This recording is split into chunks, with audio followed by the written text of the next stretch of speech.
Hey guys, welcome to the channel note the notes. আমি অয়ন, আর আজকে আমরা শিখে নেব একটা নতুন পিস বা কম্পোজিশন তুলতে গেলে কি কি করতে হয়। তো চলো শুরু করা যাক।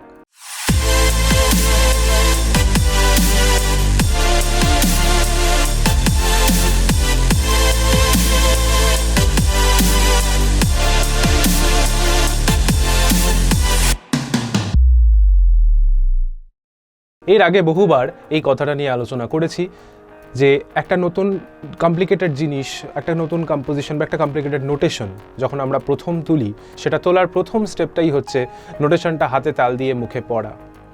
ধরে নাও এরকম একটা নোটেশন, গা গা রে গা পা সা নি গা পা গা পা রে সা, তাহলে আমাকে পড়তে হবে এইভাবে, গা গা রে গা পা সা নি গা পা গা পা রে সা। তো এইভাবে আগে পুরো নোটেশনটা কন্টিনিউয়াসলি পড়ে হাতের সঙ্গে মানে তালের সঙ্গে নোটেশনটাকে মিলিয়ে একটা মেট্রোনম চালিয়ে তার সাথে বাজিয়ে বা তার সাথে নোটেশনটা পড়ে এইভাবে কিন্তু আমাদের ফার্স্টে তুলতে হয়। তো এক্ষেত্রেও নতুন নোটেশন যখন হবে, ইনিশিয়ালি হয়তো মেট্রোনমটা প্রবলেম হতে পারে, তো মেট্রোনম ছাড়াই করো, তালটা দেখে নাও কি টাইম সিগনেচারে রয়েছে, সেই রকম সেই অ্যাকর্ডিং হাতে তাল দাও অ্যান্ড দেন সেভাবে প্র্যাকটিস করো। আগে মুখে পড়ো, কারণ মুখে শরীরে যতক্ষণ না নোটগুলো বসছে, যতক্ষণ তুমি ব্যাপারটাকে আত্মস্থ করতে পারছো, ততক্ষণ কিন্তু বাজানো পসিবল নয়।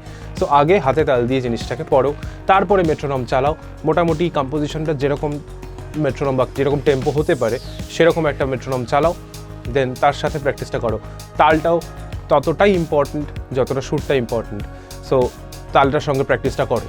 তারপরে মোটামুটি যখন বসে যাবে ব্যাপারটা, তুমি সবটাই কন্টিনিউয়াসলি পুরো নোটেশনটা পড়ে ফেলতে পারছো, সেরকম জায়গায় গিয়ে তারপর আমরা পরের স্টেপে যাব। পরের স্টেপটা হচ্ছে বাজানো। যেটা নোটেশনটা পড়লাম, যে নোটেশনটা অনেকক্ষণ ধরে নর্মালি বা মেট্রোনমে পড়েছি, এবার সেটাই কাজ হচ্ছে বাজানো। এবার বাজাতে গিয়ে অবভিয়াসলি বিভিন্ন রকমের কমপ্লিকেশন তৈরি হবে।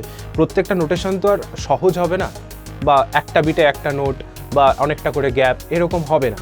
বিভিন্ন কমপ্লিকেটেড নোটেশন আছে। ধরো আমি এই মুহূর্তে যেটা বললাম, গা গা রে গা পা সা নি গা পা গা পা রে সা। এবার খেয়াল করো, আমি বলছিও কিন্তু নোটেশনটা খুব স্ট্রেট ফরওয়ার্ডলি নয়, মানে অনেক কিছু মির বা একটু ভাঁজ দিয়ে বলছি। মানে অ্যাকচুয়াল নোটেশনটা এরকম হওয়া উচিত, গা গা রে গা পা সা নি গা পা গা পা রে সা। কিন্তু এইভাবেই যদি আমি জিনিসটা বাজাই তাহলে একরকম শোনাবে, সেটা একটুখানি অ্যামেচারিশ শোনাতে পারে। আমি যদি এইভাবে বাজাই, গা গা রে গা পা সা নি গা পা গা পা রে সা, এবার এইভাবেই যখনই বলছি তখনই ব্যাপারটা বুঝতে পারছো যে একটু কোথাও কোথাও এই ভাঁজগুলো, মির বা কৃন্তন ইত্যাদি ইত্যাদি অলঙ্কারগুলো আসছে। তো বাজাতে গিয়ে এরকম কমপ্লেক্সিটি তৈরি হবে, যেখানটা হয়তো তুমি একটু ফাস্ট বাজছে বা ডাবলে বাজছে বা কোয়াড্রুপল বাজছে, চারটে নোট একসাথে একটা বিটের মধ্যে, তো ওই জায়গাগুলো কিন্তু প্রবলেমেটিক। তো সেরকম জায়গা যখনই তোমার আসবে নোটেশনে, তখনই জিনিসটাকে লুপে ফেলে দাও। মানে পার্টিকুলারলি যে জায়গাটা সমস্যা হচ্ছে, ধরো আরেকটা নোটেশন যদি বলি, গা পা গা রে সা সা রে রে গা পা সা সা নি নি পা নি পা সা সা সা নি সা গা গা রে রে সা নি পা। ধরো কথার কথা, এবার তুমি ফার্স্টেই দেখলে গা পা গা রে সা, এই গা পা গা রেটা বাজাতে গেলে তোমার জড়িয়ে যাচ্ছে, আটকে যাচ্ছে, অনেক প্রবলেম হচ্ছে। তো তখন কি করবে, এই গা পা গা রে এই পার্টিকুলার এই জায়গাটুকুই বারবার বাজাও। মানে গা পা গা রে গা পা গা রে গা পা গা রে গা পা গা রে, কন্টিনিউয়াস বাজাতে থাকো। প্রথমে স্লো টেম্পোয় বাজাও, তারপর আস্তে আস্তে আস্তে আস্তে টেম্পো ইনক্রিজ করে ডিজায়ার্ড টেম্পোটাতে নিয়ে আসো। তো তখন খেয়াল করবে এই ছোট্ট টুকরোটা যখন তুমি বারবার প্র্যাকটিস করছো না, তখন ওই জায়গাটুকু কিন্তু সড়গড় হয়ে যাবে। বা ধরো এরকম কন্টিনিউয়াসলি একটা গোটা নোটেশনটাই ধরে নাও ডাবলে বাজছে বা চার গুণে বাজছে, তো পুরোটাই স্পিডে, তখন একদম ছোট ছোট টুকরো করে নাও, টুকরোগুলোকে কন্টিনিউয়াসলি বাজাতে থাকো তালে। মেট্রোনম চালিয়ে নাও, মেট্রোনমটা স্লো রাখো, মানে টেম্পোটা স্লো রাখো, সেটাই কন্টিনিউয়াসলি বাজাতে থাকো। একটা টাইমে বাজাতে বাজাতে ওই জায়গাটা কিন্তু সড়গড় হয়ে যাবে, তখন আবার পরের সেকশনটায় যাও। তো এইটা হচ্ছে আমাদের যে কোনো প্র্যাকটিসের ধরন। আগের দিনও প্র্যাকটিস বুঝিয়েছি, প্র্যাকটিসের রুটিন বলেছি। তো এইটা হচ্ছে একটা নতুন কম্পোজিশন তোলার একটা নিয়ম। যখন একটা কমপ্লেক্স সেকশন তোমার কাছে চলে এলো, যেটাতে তোমার তুলতে প্রবলেম হচ্ছে, তখনই সেই জায়গাটাকে ভেঙে নাও। লাইক সি লেভেলে ভেঙে নাও। আমরা যখন বাংলা পড়তাম ছোটোবেলায়, যুক্তাক্ষর উচ্চারণ করতে আমাদের অসুবিধা হতো, তখন আমরা সি লেভেলে ভেঙে নিতাম। তো ওই ছোটো ছোটো ছোটো ছোটো টুকরো করে নাও, সেটাকে অভ্যাস করো, একটা সার্টেন টাইমে গিয়ে কিন্তু সড়গড় হয়ে যাবে। তো সবটাই যখন সড়গড় তোমার কাছে হয়ে যাচ্ছে, তুমি পুরো পিসটা নর্মালি বাজাতে পারছো, তারপরে যেটা তোমাকে ইন্ট্রোডিউস করতে হবে সেটা হচ্ছে অলঙ্কার। অলঙ্কার জিনিসটা তো প্রয়োগ কোথাও লেখা থাকে না, মানে কম্পোজিশনের কোথায় অলংকার ব্যবহার হবে সেটা কখনো নোটেশনে লেখা থাকে না, সেটা বাজাতে হবে সবসময় তোমার ফিল অনুযায়ী। তুমি যেরকম ফিল করছো পার্টিকুলার একটা জায়গা অলংকার দেওয়া যায় কিনা, ধরো একটা লং নোটেশন রয়েছে, দুটো নোটের মধ্যে অনেকটা গ্যাপ রয়েছে অ্যান্ড সেটা তুমি মিল করে যেতে পারো, তো তখন সেটা মিল করে যাও।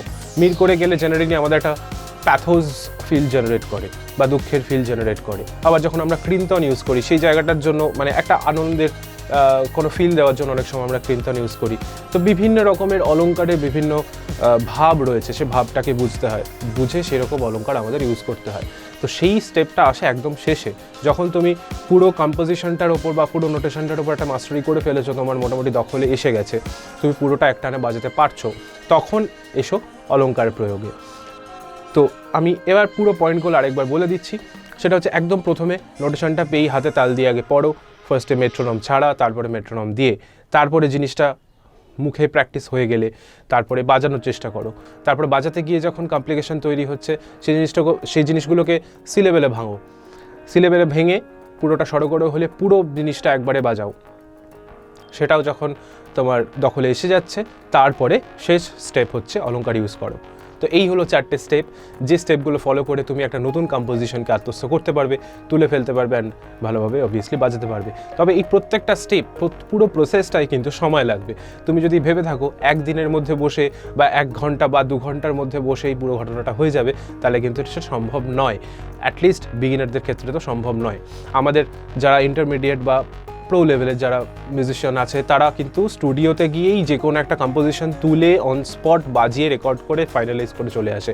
তো সেই স্টেপটায় পৌঁছাতে গেলে কিন্তু অনেকটা সময় লাগে।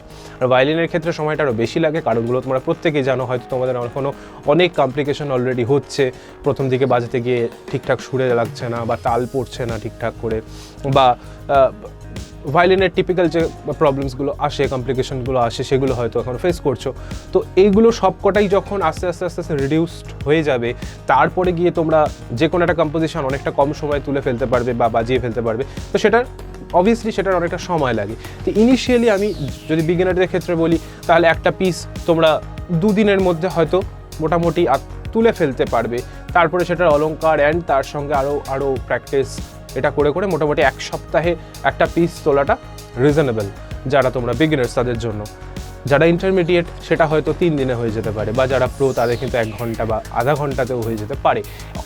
সবটাই ডিপেন্ড করছে তুমি কতক্ষণ প্র্যাকটিস করছো, কতটা তোমার ব্যাপারটার প্রতি ডিভোশন রয়েছে, ডেডিকেশন রয়েছে, এগুলোর ওপর। আশা করি সবটা তোমরা বুঝতে পেরেছো। যদি কোনো রকম ডাউট থেকে থাকে অবভিয়াসলি কমেন্ট বক্সে গিয়ে কমেন্ট করো, আমি উত্তর দেবো।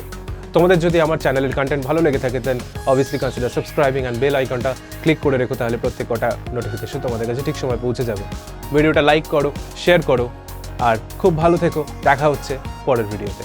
টাটা।